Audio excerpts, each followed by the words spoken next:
أعوذ بالله من الشيطان الرجيم بسم الله الرحمن الرحيم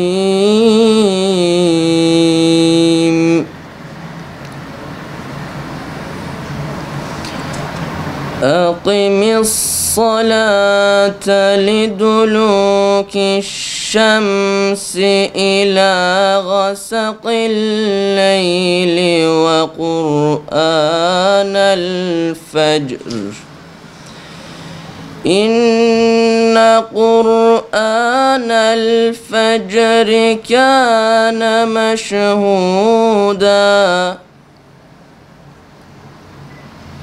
Ve Eğitim Derneği'dir. Özellikle iki kavrama da dikkatinizi çekmek istiyorum. Peygamber sevdalıları. Peygamber, elçi, nebi diye buyuruyor. Beni sevmeyenler hariç bir yükümlülük gerektiriyor.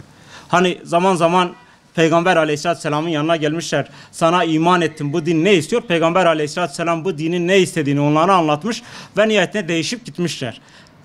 Peygamber Aleyhisselatü Vesselam'ın bayrağı altında bulunmak, Peygamber Aleyhisselatü Vesselam'ın caddesinde bulunmak insana bir yükümlülük getiriyor. Bu tatlı bir yükümlülüktür. Bursa Peygamber Sevdaları Derneği olarak bugün yeni yerin açılışını yaptık. Hayırlara vesile olur inşallah. Bursa Peygamber Sevdaları olarak 8 temsilcimiz bulunmakta. Burada çeşitli faaliyetlerimiz, etkinliklerimiz olmakta. Her perşembe sohbetlerimiz söz konusudur. Ancak gönüllülerimizin merkezde toplanabilecekleri bir yerimiz yoktu. Bu bir eksiklikti. Bu eksikliği giderme adına gönüllülerimizle büyük bir çaba, gayret ve fedakarlık sonucu nihayetinde yeni yerimizi açılışını bugün yapmış bulunmaktayız. Hayırlara vesile olur. Yeni yerimizde çeşitli etkinlik ve faaliyetler yapmayı planlıyoruz. Özellikle toplumun manevi anlamda kalkınmasına fayda verecek kitap tahlilleri, sohbetler, seminerler, aile programları gibi bazı programlar düzenlemeyi planlıyoruz. Biz Bursa Peygamber Sevdaları olarak vakfımızın aldığı kararlar doğrultusunda şu dönemde özellikle siyer sınavına yoğunlaşmış bulunmaktayız. Siyer sınavını tüm halkın tüm kesimlerine ulaştırmak için ciddi bir çalışmanın içerisindeyiz. Okullara yönelik çalışmalarımız, mahallelere yönelik çalışmalarımız, esnaflara yönelik çalışmalarımız söz konusu. Ayrıca son dönemde aile noktasındaki problemlere eğilmek adına Bursa Peygamber Sevdaları olarak 4 aile programı yapmayı planlıyoruz. Peygamber Sevdaları olarak şu an derneklerimizde, temsilciliklerimizde gençlere yönelik programlarımız var. Gerek Kur'an noktasında onların iyi Kur'an okuma noktasında onlara yardımcı olma, dersler noktasında onlara yardımcı olma gibi bazı programlarımız şu an söz konusu, onları yürütüyoruz.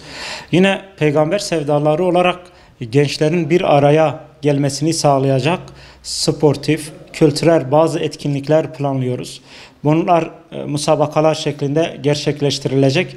İleride inşallah bunların da startını vereceğiz.